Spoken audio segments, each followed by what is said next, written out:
Assalomu alaykum, qadrli YouTube tomoshabinlari, chorva va mol qo'yishqozlari.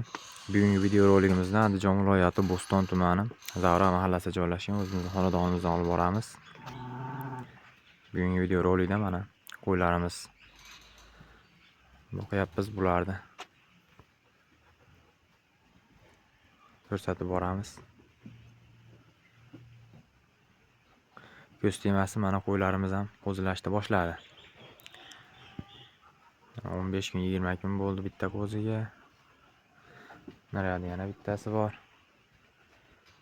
Bularni oldingi bolalarini ajratib qo'chqarlarini yemlagani qo'ydik. Yemlashga ajratib qo'ydik bordog'iga baqishga. Endi hozir bular yana bolalashni boshladi. Mana bitta bolasi 1 oylik bo'ldi bu bolasi. 1 oylikdan sal oshdi. Ko'rishingiz mumkin mana. Qo'y boqqanda baraka bor. Mana bu qo'zi yaqinda tug'ildi. 2 kun, 3 kun bo'ldi. Sariq qo'zi. Qo'chqarcha bu ham. Bitta mana shu qo'chqar qoldi hozir. Qo'ylar ichida yuribdi. Qo'yalari hammasi sog'liq qo'ylar, yana qo'ylar. Bular endi xudo xolasa tug'ishni boshlaydi. 3 tasi tug'di mana. Qo'yalari ham 15-20 kunda 1 oy, 1,5 oy, 2 oy yangi yilgacha ko'p tug'adi xudo xolasa.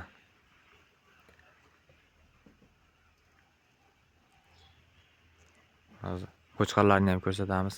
Qo'chqarlarni ham qanday yemlayapmiz, qanday tartibda ko'rasizlar. Mana shu qo'ylarni oldingi bolalari. Mana shu qo'ylarning ichida 6 tasini bahorda olgan edik. Qo'chqar bolaliklarini olgan edik, 6 tasini. O'sha qo'chqar bolalari hozir yemga tashadik. Bu qo'ylar yana bolalashni boshladi mana. 3 tasi tug'di, uchalasi ham qo'chqar tug'di yana. Ko'z tegmasi.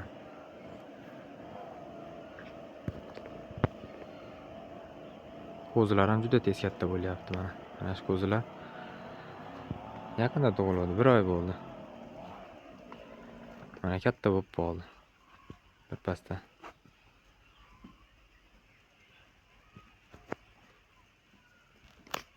Mana bu katta qo'chqar oldidagi turgan. Bu oldingi bolalaridan. Nariga qashqa qo'ydi bolasi.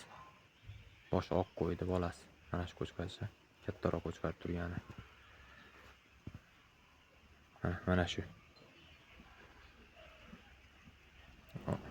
Onasi endi tug'adi yana.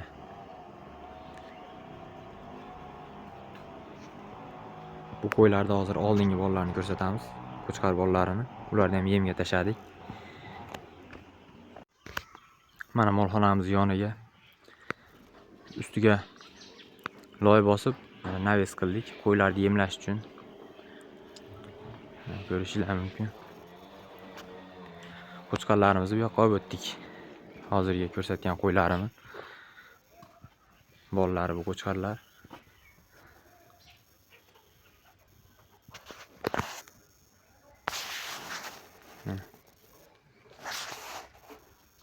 Bitta narigi katta sariq qo'chqar. Eski o'zimizning qo'chqarlardan.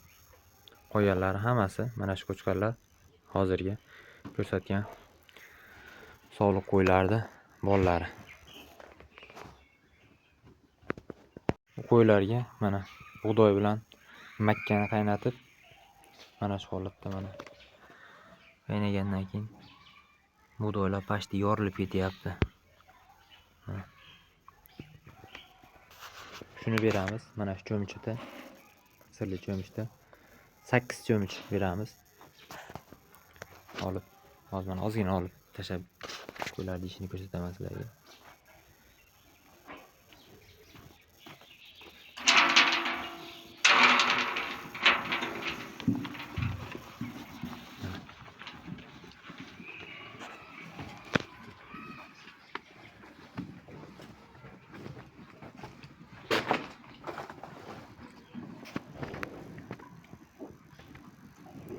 Mana qo'ylarimiz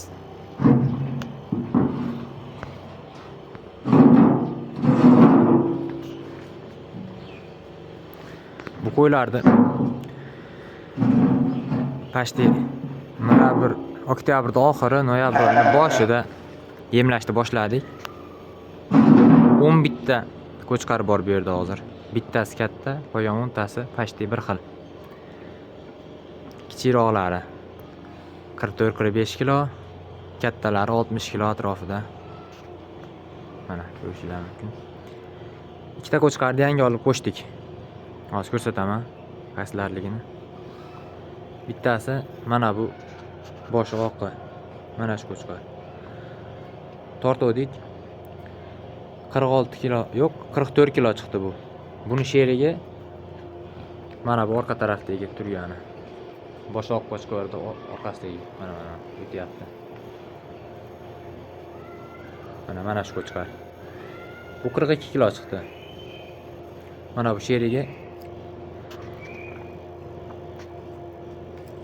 Mana bu sherigi 44 kilo chiqdi. Olgan paytimiz tortib ko'rdik.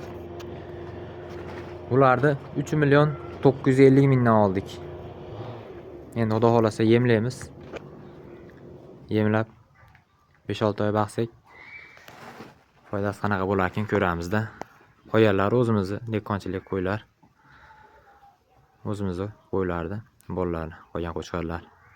Xudo xolasa videolarni kuzatib borsanglar, bularni yemlab sotganimizgacha bo'lgan holatini ko'rsatamiz. Oddiy uy sharoitda qo'y boqsa ham qanaqa foyda bo'ladi, shularni yoritib boramiz. Bularning ozuqasi o'sha bug'doy bilan makkani qaynatilganini ertalab 8 cho'mich, kech payt 8 cho'mich yeydi. Hashagiga ertalab 15-16 kilocha silos yeydi. Kech paytga moshni buruni beramiz. 4 og'ora. Mana bu tog'orada hozir ko'rsataman. Mana shu tog'orada 4 og'ora moshni buruni beramiz. Qolgani o'sha yem. Ertalab silos yoki ertalab moshni buri, kech payt silos. Shuni yeb, mana qozonchasi bor bu yerda suvini ichib yotishaveradi. Ularga ichki tashqi parazitlarga iverklazan ukolidan qildik. 1 grammdan, salves kattaroqlariga 1,5 grammdan qilib 2 marta qildik. 2 marta yakshanba kuni qildik. Bir hafta oralig'ida qilibmiz ikkalasini ham. 1 gramm, 1,5 grammdan katta kichigiga qarab. Ularga endi bir oltin gugurt berish kerak. Nasib bo'lsa endi uni ham bir video qilib chiqaramiz. Oltin gugurt qanday berilish jarayonlarini. Xudo xolasa videolar kuzatib borsanglar qo'yib boramiz. Mana navesimiz ham o'zimiz bitirdik bu navesni. Uydan polniy yog'ochlari chiqdi, daraxtlari. Mana to'sin, cho'rniy hammasini uydagi daraxtlardan chiqdi. Ustiga salafan tashab, loy bosdik, yupqa qilib. Xudo xolasa qo'yxonaga yaxshi beram. Ancha-muncha mollarga ham atalalarini, qo'ylarga mana yemini shu yerda pishirib beryapmiz. Bu yerda atalasi bor. Ko'k pardani tagida mollarning atalasi. Bu yoqqa mana yog'ochlarni ham bosib qo'ydik. Yog'ochlarni shu yerdan olib atalalar pishiraveramiz endi xudo xolasa. Quruqchilik ho'l bo'lmaydi, quruq bo'lib turadi. Videoni oxirigacha ko'rganlar hamma sog' bo'lsin, salomat bo'lsin, rahmat.